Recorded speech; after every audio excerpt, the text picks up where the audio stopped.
Welcome to Aeonkeep, where the ancient legends live.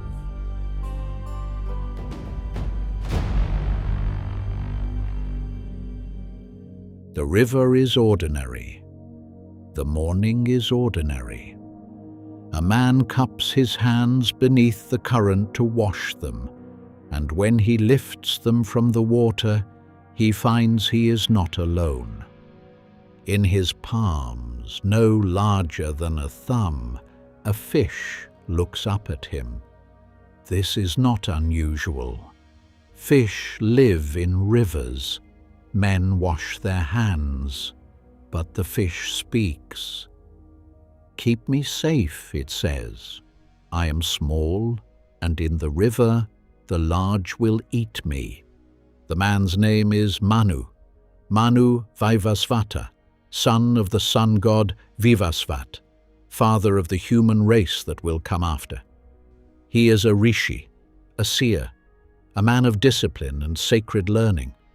He has spent his life in ritual purity, in the patient study of the eternal. He is, in other words, precisely the kind of man who would take a talking fish seriously. He cups it in his hands. He carries it home. He places it in a water vessel. By morning it has outgrown the vessel. He moves it to a jar. By the following morning the jar is too small. He moves it to a pond. The pond is too small. He carries it somehow to a lake. The lake is too small. At last he releases it into the ocean. The great, shoreless, unsoundable ocean, and watches it swim away. Then the fish turns. It rises until its face is at the surface, and Manu sees for the first time what he has been carrying. The fish is immense. The fish fills the water in all directions. The fish has a single horn on its head, golden and gleaming, and its eye is older than the sun that gave him his father. "I am Matsya," it says. "I am Vishnu, and I have come to tell you what is coming. A flood," it says, "not like any flood you know, a dissolution, the end of this world's age, the closing of the great cycle, waters that will swallow the mountains, darkness upon the face of the deep. Build a boat," says the god, "and when the waters rise, wait for me." In this episode, the story of Manu and the great fish, the Hindu flood tradition preserved in the Shatapatha Brahmana and the Mahabharata, one of the oldest flood narratives on earth, and the one that asks a question all the others leave unspoken. The tradition of Manu and the flood does not belong to a single moment. It surfaces in some of the oldest surviving Sanskrit texts, texts whose composition spans more than 1,000 years, whose layers of meaning have been debated by scholars and sages across millennia. The earliest composed textual version appears in the Shatapatha Brahmana, a vast prose commentary on Vedic ritual. Though transmitted orally for generations before it was set down, its composition is dated by scholars to roughly the 8th to 6th centuries BCE. A later, more elaborate version appears in the Mahabharata, one of the two great Sanskrit epics, in the Vana Parva, the Book of the Forest, where the sage Markandeya recounts it to the exiled Pandava brothers as a story of endurance and preservation. These are not fringe texts. These are among the central literary and theological monuments of Hindu civilization. The world these texts describe operates under a logic entirely different from the cosmologies we have encountered in Mesopotamia and Greece. Hindu cosmology conceives of time not as a line, not as a history with a beginning, a middle, and an approaching end, but as a cycle, vast, recurring, without ultimate terminus. The universe breathes in and breathes out. Creation arises, endures through 4 successive ages of declining virtue, the yugas, and then dissolves back into the formless potential from which it came. Then it begins again. The flood is not a punishment. It is not divine anger responding to human wickedness. It is the exhale. It is the universe returning to itself between one breath and the next. In this context, Vishnu's intervention is not rescue. It is preservation, the careful setting aside of what must survive the dissolution to seed the next creation. Manu is not saved from wrath. He is entrusted with the future. He builds the boat. The texts do not linger on the building. This is not a narrative of carpentry dimensions or divine blueprints, but the boat is built, strong and vast, fitted to carry what must be carried. 7 sages come to him. The Saptarishi, the 7 great rishis who between them hold the sum of sacred knowledge that Vedic tradition requires to survive from one age to the next. They are, in a sense, the library of the world. In the Mahabharata version, Manu is instructed to bring the seeds of every living thing, and also every kind of living creature. The seeds are the detail unique to this tradition, the generative potential of life, compressed and waiting alongside the living things themselves. It is a different vision of preservation than the one we have encountered before, less a rescue and more an act of custodianship, the world gathered up, tended and carried forward. The rains come. The Shatapatha Brahmana describes them with economy. The waters rise, they cover the earth, they swallow the high places. The Mahabharata is more expansive. It speaks of clouds that darken the sky in every direction, of rain that falls without ceasing, of a world that ceases to be distinguishable from the sea. The mountains, the valleys, the forests, the cities of the gods themselves, all submerged, all dissolved back into the undifferentiated water that Hindu cosmology understands as the primordial state of the universe before creation. And in the darkness of the water, a single boat. Matsya appears as promised. The fish, vast, with its golden horn gleaming above the waves, presents itself at the prow, and Manu ties the rope of the boat to the horn as the god had instructed. The sages take their places. The seeds and creatures rest within the hold. The fish begins to pull.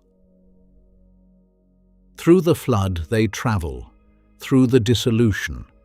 The texts give this journey a quality that is neither distress nor joy, but something more like patience, the long, still patience of a man who has been entrusted with something irreplaceable and knows that his only task is to keep it safe until the moment comes to use it.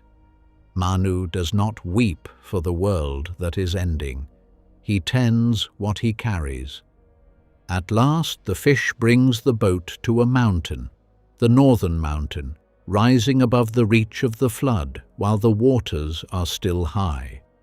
It is the fish itself that directs the boat there, instructing Manu to tie it fast to a tree upon the slope. Some texts call the peak Himavat. Later traditions name the mooring place Naubandhana, the mountain of the boat's mooring. It stands above the waters the way a thought survives, even when the mind that produced it seems to have dissolved. Manu ties the boat. He waits, and as the waters slowly subside, he descends the slope, following the retreating flood down the mountain, step by step, until at last the earth beneath him is still and dry. Here, in the Shatapatha Brahmana, the story turns towards something no other flood tradition contains in the same form. The fish has departed, the sages have dispersed, the world is empty and new and silent, its surface wet and unmarked, waiting. He performs a sacrifice into the still dead water. Day after day he pours oblations of clarified butter and soured milk into the silence. He waits, and then, after a year, the water breaks. A woman rises from the surface, formed not of flesh and bone, but generated by the sacred heat of his offering, stepping up from the depths as if the act of giving had made her possible. She steps onto the mountain and tells him who she is. "I am your daughter," she says, "born of your offering." Her name is Ida, a figure associated in Vedic tradition with the sacred ritual of nourishment, with the oblation itself made manifest. She is not a wife rescued from before the flood. She is not a companion carried through it. She is new. She comes from the first human act performed in the emptied world, from the instinct, even in total solitude, to offer rather than merely to survive. From Manu and Ida, the human race of the new age is born. The Mahabharata version diverges at this point. It does not include the sacrifice of Ida. In its retelling, Vishnu reveals himself to Manu at the flood's height, declares his own identity and divine nature, and the episode closes with Manu's understanding of the god's greatness rather than with the specific mechanism of the new world's repopulation. The two versions serve different purposes. The Shatapatha Brahmana version is embedded in a ritual commentary, anchoring the story in the logic of sacrifice. The Mahabharata version serves a devotional and narrative purpose, foregrounding Vishnu's majesty and protective power. Both are ancient. Both are authentic. The tradition holds them alongside each other without resolving the difference, because the difference is not a contradiction. It is the nature of myth to carry multiple truths in the same vessel. The Shatapatha Brahmana version is the earliest composed textual form of the Manu flood narrative.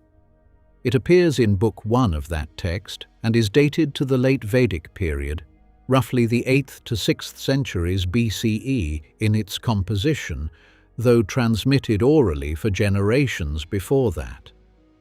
This places it broadly in the same era as, or somewhat later than, the standard Babylonian version of the Epic of Gilgamesh, though neither tradition shows evidence of direct borrowing from the other.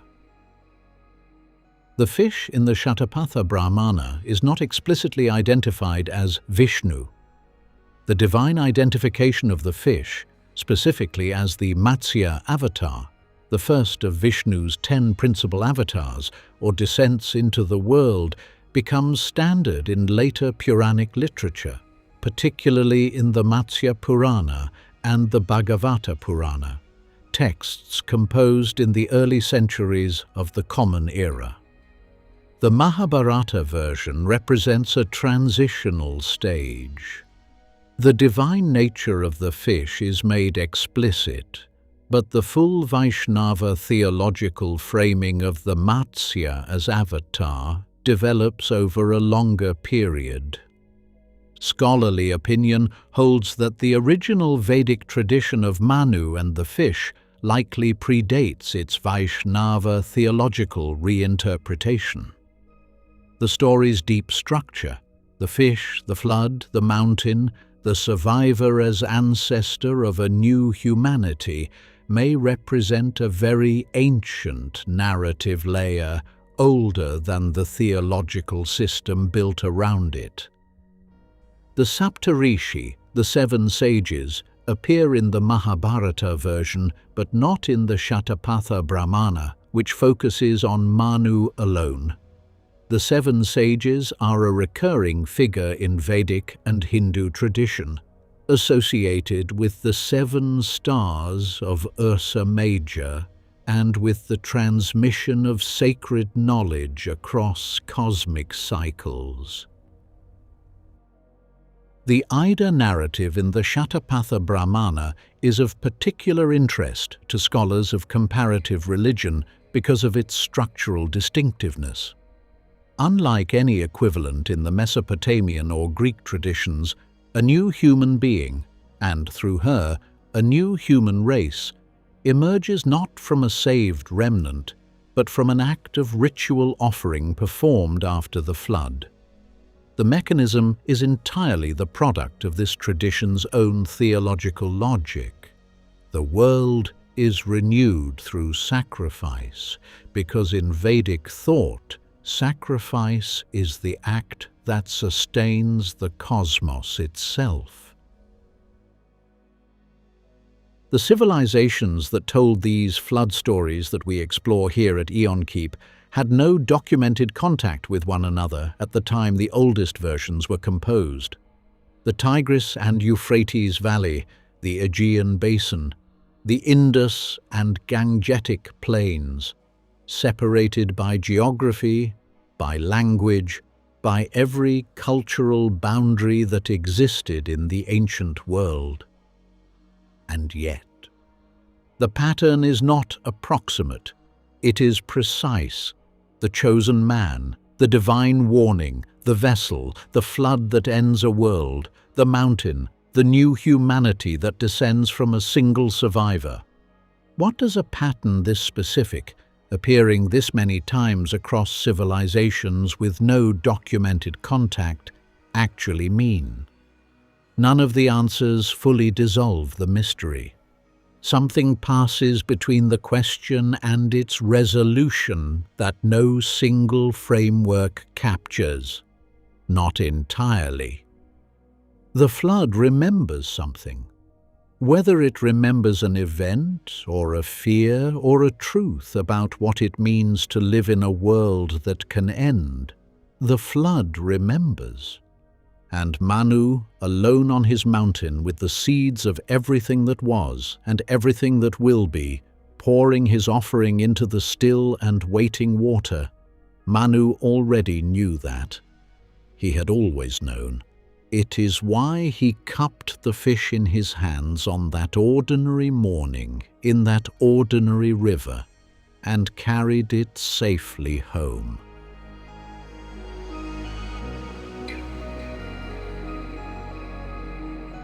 This legend has been told. Subscribe and return to Aeonkeep. More legends await.